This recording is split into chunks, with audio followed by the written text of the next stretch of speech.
Fala, senhores, tudo tranquilo, tudo 100%? Espero que os senhores estejam bem, estejam estudando, aplicando a fórmula mágica da aprovação, né? Sentando na cadeira e estudando. Não há segredo, não há fórmula mágica. Se você vai só lograr êxito na sua aprovação se estudar, se dedicar e focar no seu alvo, nos seus objetivos. Então vamos lá iniciar mais um curso de Direito Penal Militar com os senhores. Eu sou professor, né, dessa matéria e irei auxiliar vocês no tocante ao Direito Penal Militar.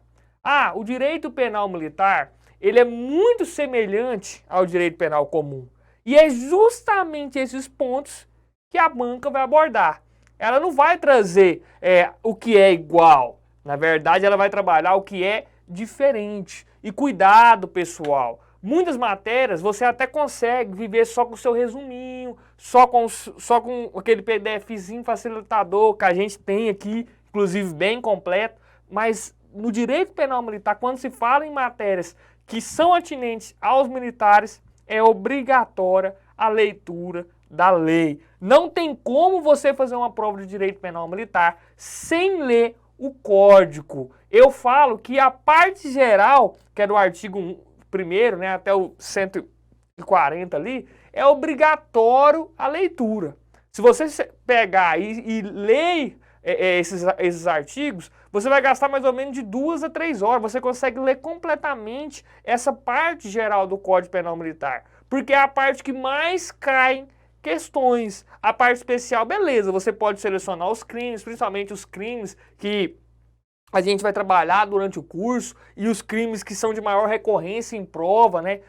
Mas a parte geral tem que estar na sua cabeça. Então nós vamos iniciar falando um pouquinho da Justiça Militar, né? A aplicação da Lei Penal Militar e também falar ao final da ação penal, as modalidades de ação penal que estão relacionadas ao direito militar. Beleza? Então, bora lá. O que é o direito penal militar? O direito penal militar, assim como o direito penal comum, direito previdenciário, direito eleitoral, assim como outros ramos do direito, também é considerado um ramo especializado para uma determinada matéria. Qual matéria? O direito militar. O direito militar pune? Os militares. Então, é um direito penal relacionado especificamente aos militares. A gente sabe quando os senhores forem entrar na academia da Polícia Militar, seja do nosso estado, seja em outro estado, você carrega consigo, nas suas costas, um fardo maior. Você como cidadão civil, você tem somente o Código Penal, o Código de Contravenções Penais para te punir criminalmente. Só que, quando você se transforma em militar, além do Código Penal Comum, Código das Contravenções Penais, a Lei das Contravenções Penais, você também pega o Código Penal Militar, que tem crimes únicos dentro desse código, além dos códigos de ética, né, que regulamentam as infrações disciplinares. Então você tem uma responsabilidade a mais. Por quê? Porque espera-se do militar uma conduta mais ética, uma conduta mais moral, uma conduta que é de uma pessoa exemplar. Por quê? Porque ele é a força do Estado. Os militares é a força do Estado. É ele que protege a sociedade, protege nossas fronteiras, protege o país de alguma guerra. Então, quando se fala em militar, exige-se um rigor maior. Por isso que nós temos o nosso Código de Penal Militar, ao contrário senso ao Código Penal Comum, beleza? E foi a própria Constituição que trouxe a diferença, né, no direito militar. Foi a própria Constituição que tratou a justiça militar, tratou dos crimes militares de forma diferente, né, aos crimes comuns e à justiça comum. Beleza? Então, tá aí nosso conceitinho. É bom os senhores fazer, né, essa lembrança. E sendo que foi a própria Constituição que trouxe esse tratamento especial e disciplinou a Justiça Militar. Justiça Militar da União e Justiça Militar Estadual, que tem diferenças, nós vamos tratar nessa aula, e que sempre caem em concurso quando está tratando dela. Então, a própria Constituição, no seu artigo 124, trouxe que a Justiça Militar é competente, né, para processar e julgar os crimes militares definidos em lei. Qual que é quais são os crimes militares, né? São os crimes que são previstos dentro do nosso Código Penal Militar.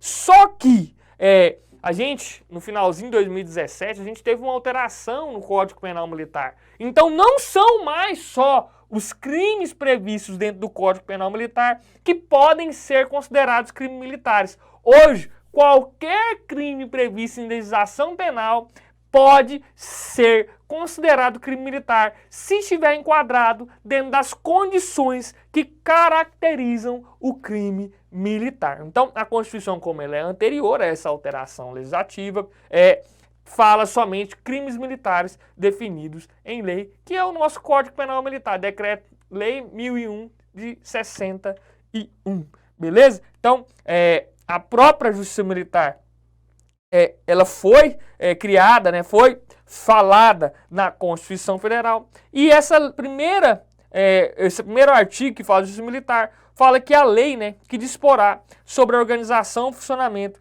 e a competência da Justiça Militar. Aqui a gente sabe que temos a Justiça Militar da União, tem uma lei de organização, né, que regulamenta a Justiça Militar da União, inclusive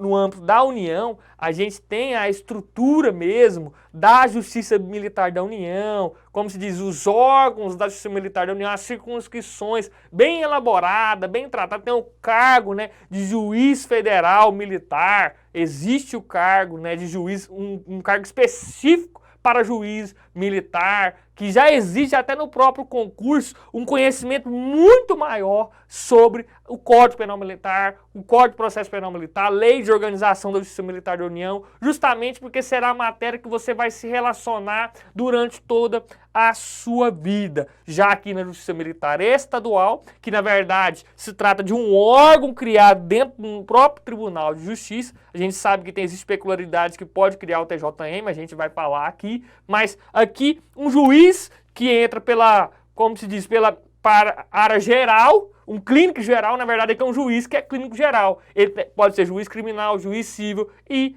juiz militar. Então, a Constituição trouxe, né, e falou da Justiça Militar, beleza? Então, o que a gente tem que observar no nosso estudo? Que existem institutos entre o penal comum e o penal militar que são idênticos. Mas existem também os que são diferentes. A banca, meu amigo, ela gosta do que é diferente. O que você já sabe dentro do direito penal comum vai ficar aí lá no direito penal comum. Ela quer saber se você sabe justamente os pontos de divergência. Então muita gente equivoca-se na prova trazendo os conceitos, os princípios, as regras do direito penal comum na matéria de direito penal militar e acaba errando. Então nós vamos trazer à baila aqui na nossa aula esses pontos de divergência. Fiquem atentos, sempre vai ter uma observaçãozinha no nosso conteúdo para a gente trabalhar esses pontos de diferença, beleza? Então devemos destacar que o Código Penal Militar só trouxe em seu bojo a tipificação de crimes. Foi o próprio código que falou, ó, este código de penal militar, ele só trata de crimes. Eu já falei no começo da aula que nós temos crimes militares e infrações disciplinares que são atinentes aos militares. Só que o Código Penal Militar só trata dos crimes. Ele não quer saber de infração disciplinar. Isso vai estar previsto na onde? Provavelmente, aqui no nosso estado já está no Código de Ética dos militares. Lá é previsto infrações disciplinares leves, médias, graves, a depender da situação. Então, se o cara não encaixar num crime, ele vai encaixar dentro de uma infração disciplinar. Aí lá tem as regras próprias de punição, né?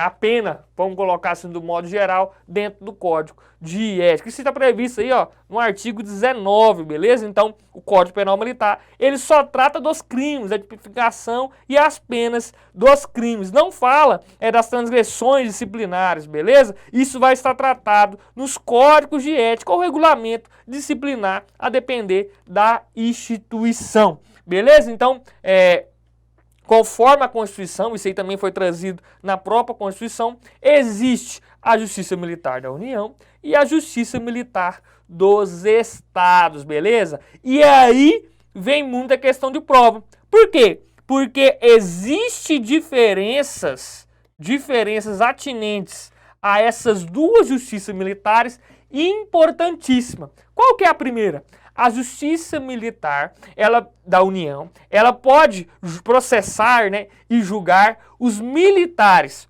das Forças Armadas e civis. Olha a grande diferença, Por quê? Porque a Justiça Militar Estadual não tem competência para julgar civis. Então a Justiça Militar da União tem competência para julgar os militares das Forças Armadas e os civis. Então você civil, se cometer um crime contra a Polícia Militar, você cometerá um crime comum. Se você cometer um crime contra um membro das Forças Armadas, do Exército, da Aeronáutica, da Marinha, você será processado e julgado pela Justiça Militar da União. Esse é o primeiro ponto de destaque. Segundo ponto de destaque é que na Justiça Militar Estadual, além da competência criminal, também existe a competência civil.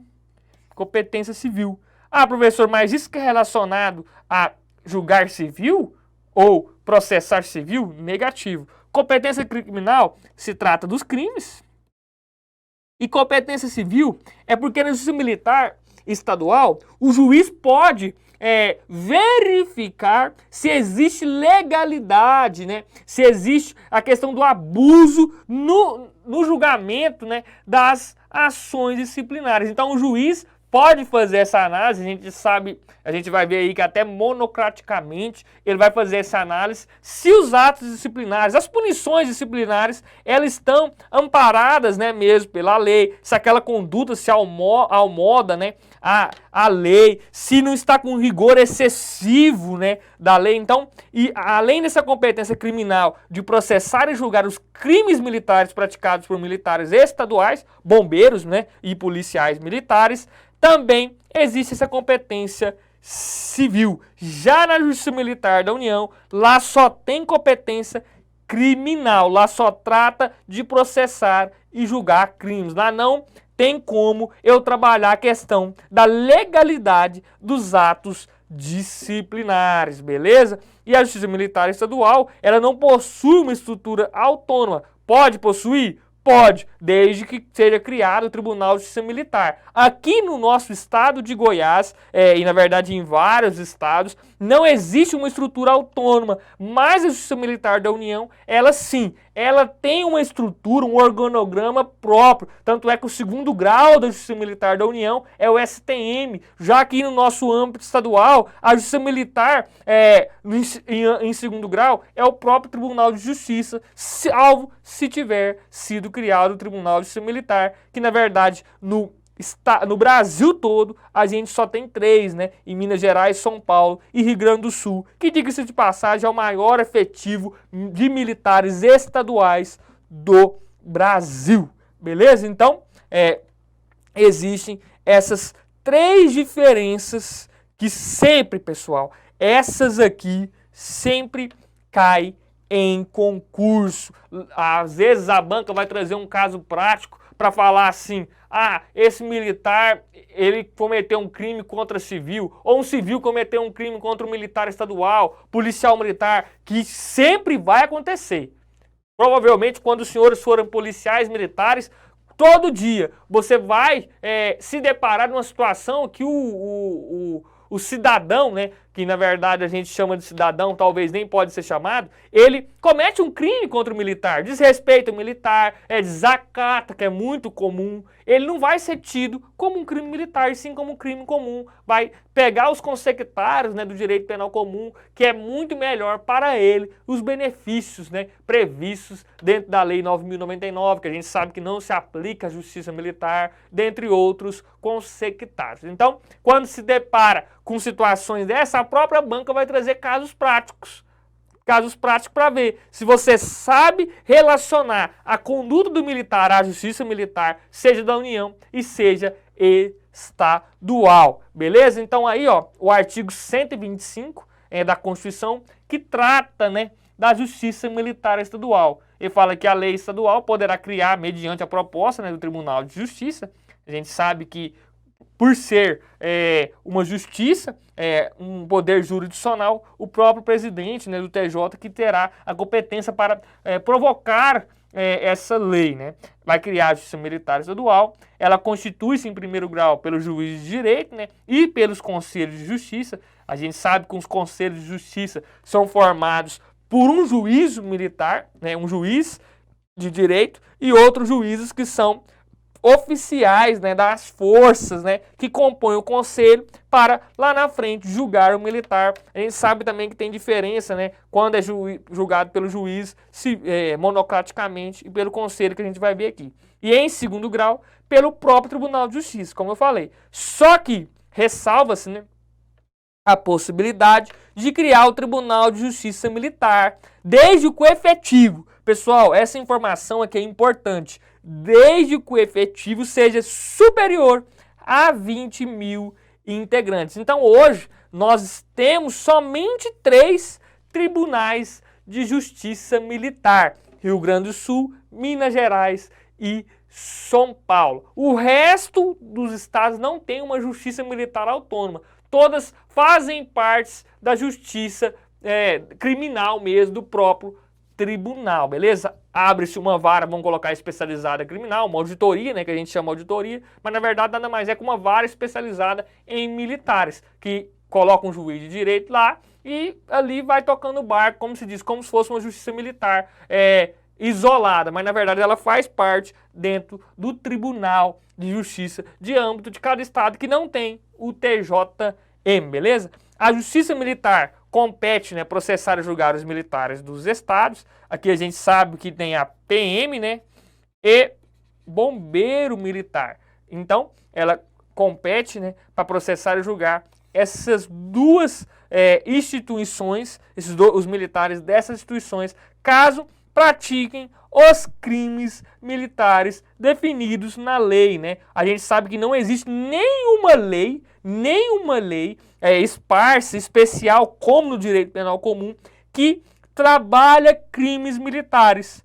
Na verdade, a gente só tem concentrado crimes militares dentro do Código Penal Militar. Mas além dessa competência criminal, ela também pode tratar de ações contra atos disciplinares militares. Só que cuidado, é ressalvada a competência do júri quando a vítima for civil. Então, quando se tem crime doloso contra a vida, né?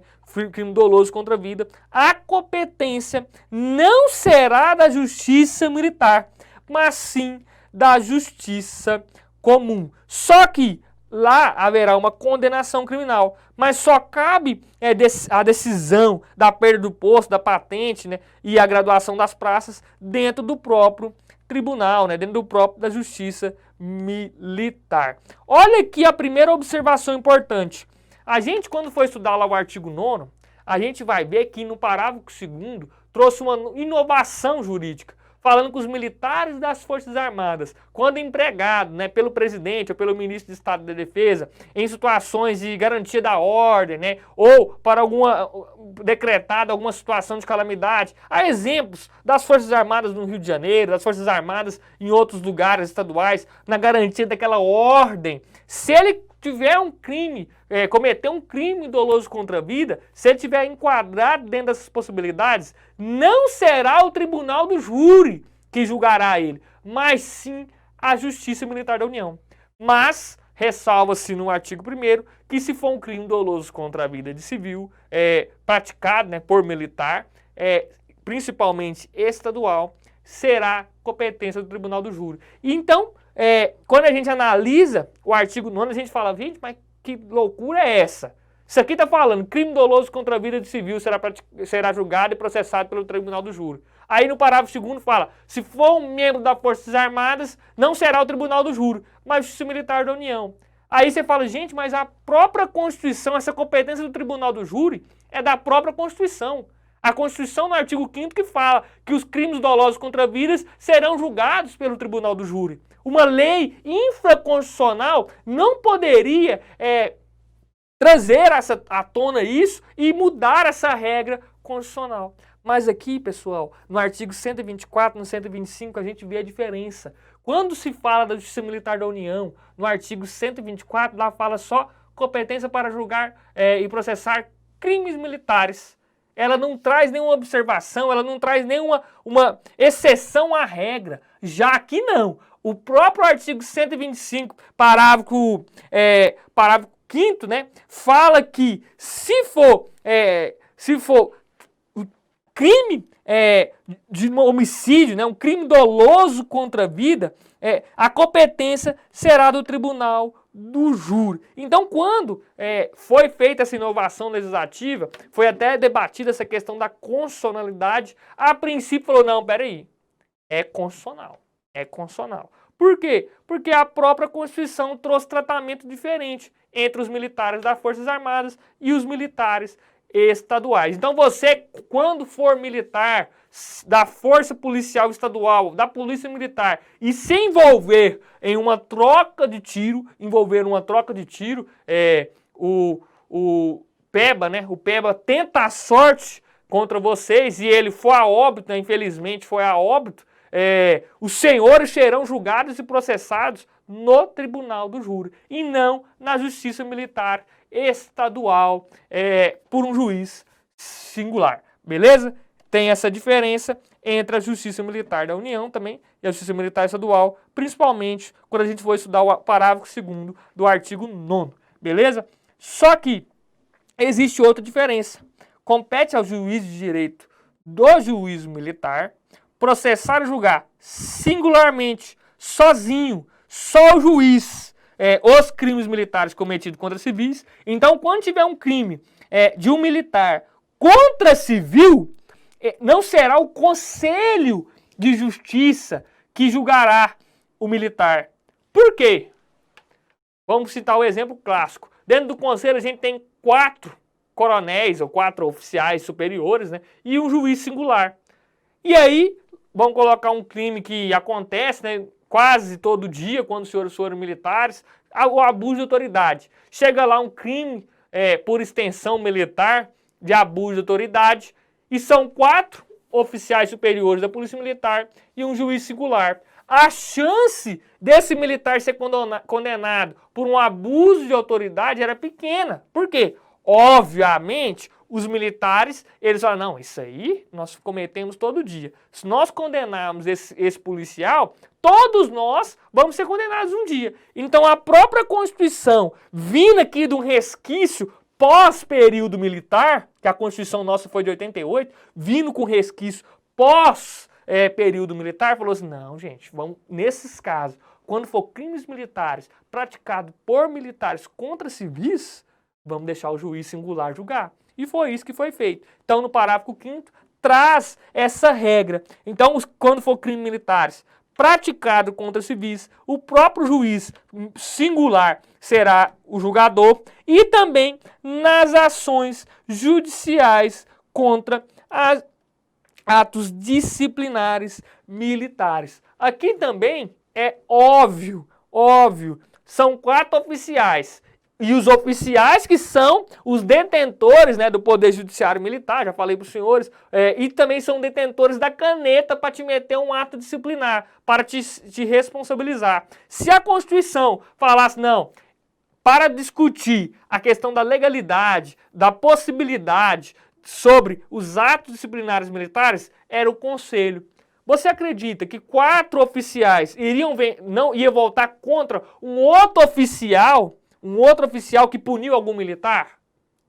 Óbvio que não. Então a própria Constituição, percebendo essa incongruência, falou assim, não, peraí, em caso de discussões da legalidade de atos disciplinares, também vamos colocar o juiz singular, beleza? Então, cuidado com essas peculiaridades de quando será julgado pelo conselho, né? Quando será julgado pelo conselho e quando será julgado singularmente pelo juízo militar. Lembrando que aqui na Justiça Militar Estadual, quem é o presidente do Conselho de Justiça, seja permanente ou especial, é o juiz de direito. Na Justiça Militar da União é diferente.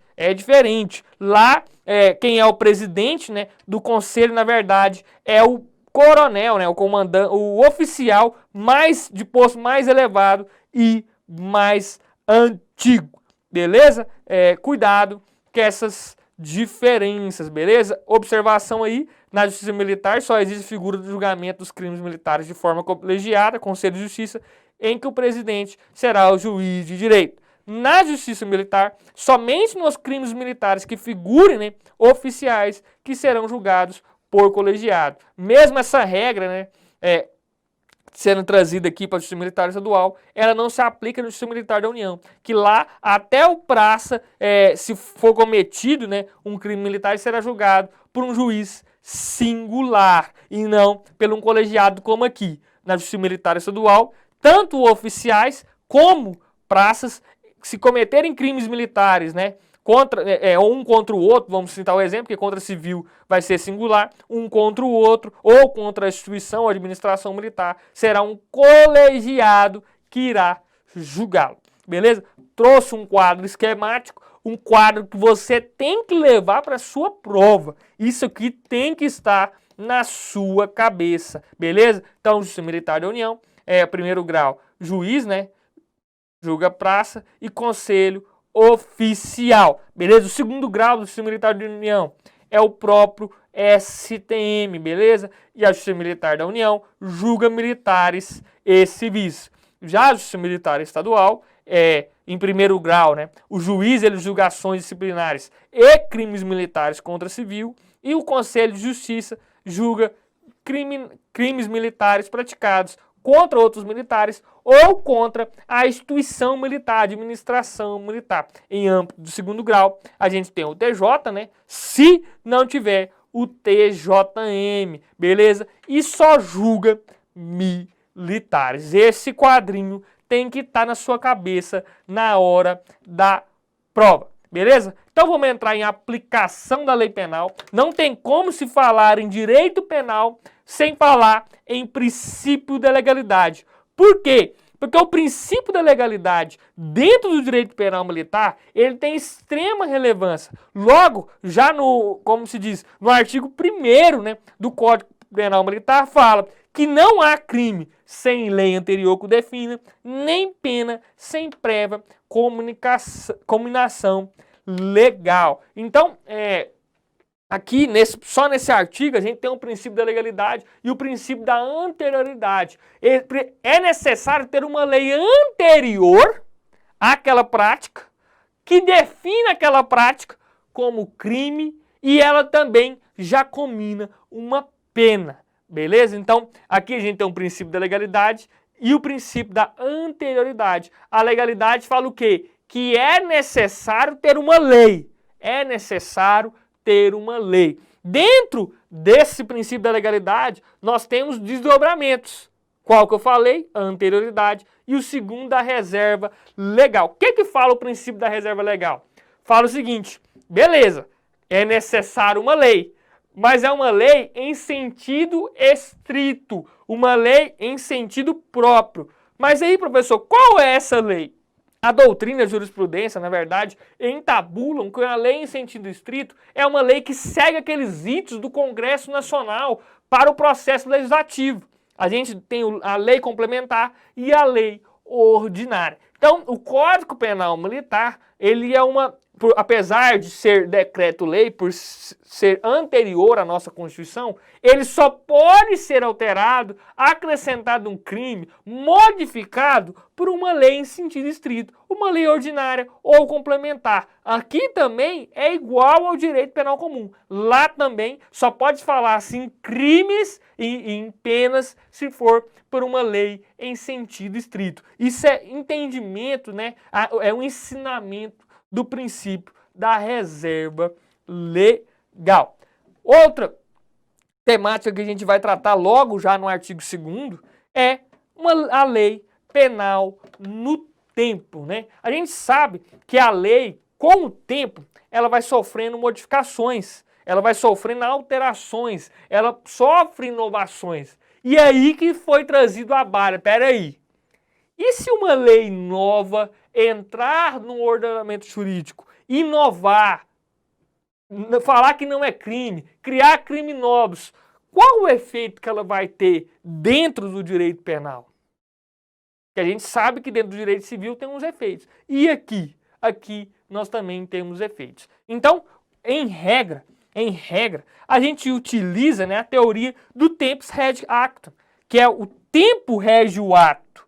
Beleza? Então, naquele momento que você cometeu um crime, aquela lei, daquele momento, ela vai reger o seu ato. Aquele momento fala que uma conduta tipificada de matar alguém é crime e você mata alguém, aquele conduta de matar alguém, ela se enquadra, né? Aqui a gente chama princípio, né, da subsunção. Ele se enquadra completamente dentro do crime. Você vai responder pelo crime de homicídio, matar alguém. Mas e aí, professor? E se mudar, se vir uma lei posterior e ela venha falar alguns efeitos, ela venha trazer alguma inovação, um prejuízo ou uma benesse para o cara? O que eu vou fazer? Aí a gente volta àquele artigo 5º da nossa querida Constituição, que fala, se uma lei nova, né, ela beneficiar,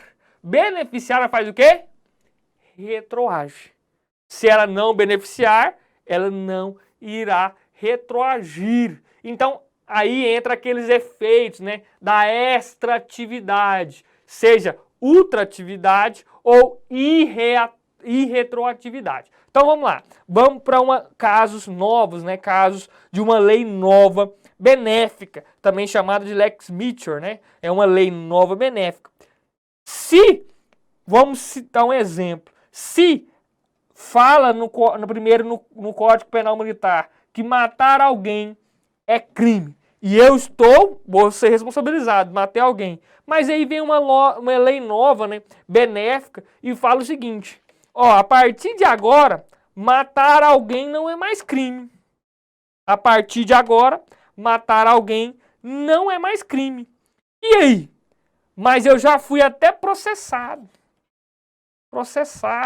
Já fui julgado. Estou na fase de cumprimento de pena. Vai retroagir? Vai. Por quê? Porque ela é uma lei nova benéfica. Então, qualquer lei nova benéfica, que ela traz algum benefício novo, que ela infere na questão da punição, na questão da prescrição, na questão relacionadas a um direito material, ela retroage. Aqui a gente tem, né, o princípio da retroatividade, né, dentro da extratividade. Mas se for uma lei nova maléfica, ela retroage? Não retroage. Ela não retroage. Então, uma lei nova maléfica, né, uma lei posterior, ela não retroage. E também não vai se aplicar o quê? O tempus rege actum. Não vai se aplicar o tempus rege actum. Se uma nova lei mais grave veio posteriormente, fazendo uma modificação naquele crime, vai se respeitar o crime anterior. E aí a gente tem o quê? A ultratividade, que a lei, ela ultrapassa essa nova lei e continua surtindo efeitos. Eu cometi um crime, a pena era de 2 a 5 anos. E esse crime, posteriormente, falou o quê? Não, agora é de 5 a 10. Mas se eu cometi nesse período, a lei vai continuar surtindo efeitos, eu vou ser processado, vou ser julgado, condenado com a lei anterior, mesmo essa lei nova falando que a pena é maior. Isso aqui a gente tem o quê? A ultratividade. Aqui também é um efeito da lei excepcional e temporária. Mesmo ela se extinguindo, finalizando, continua-se os seus efeitos. E uma lei nova, né, supressiva de incriminação, uma abolitio crimes, ela fala que deixa de ser crime, ela retroage, ela acaba até com a coisa julgada, tem um julgamento, tem uma sentença transitada, julgado. Se uma nova lei fala que não é crime, até aquela sentença transitada e julgado, ela deixará de existir, os efeitos penais deixarão de existir. Então, destaque que, em regra, uma lei ela não retroage. Em regra, né, a lei não retroage. Mas, se for uma lei dentro do direito penal militar que for benéfica, ela irá retroagir. Beleza? Para finalizar esse bloco nosso, a lei excepcional e temporária é a lei que, naquele período excepcional, ela vige, né? É uma lei que trabalha a excepcionalidade. Vamos citar um exemplo, a nossa aqui, que foi a lei na época das Olimpíadas. Teve uma lei naquele momento excepcional e temporária, porque ela também já falou do seu final. Mas na verdade era uma lei excepcional por causa daquele evento, uma lei que aconteceu na Copa do Mundo, é uma lei excepcional por causa do evento. E temporária é uma lei que ela já nasce com destino final. Ela já nasce marcada para morrer. Ah, professor, acabou, mas o cara cometeu um crime naquela época daquela lei excepcional e temporária. Vai continuar respondendo o processo, sendo condenado, mesmo a lei acabando? Vai. Aqui a gente tem um princípio da ultratividade. A lei continuará surtindo efeitos, mesmo após a sua revogação expressa, né, pela data final, e o cara vai ser responsabilizado, processado, julgado, condenado e irá cumprir pena.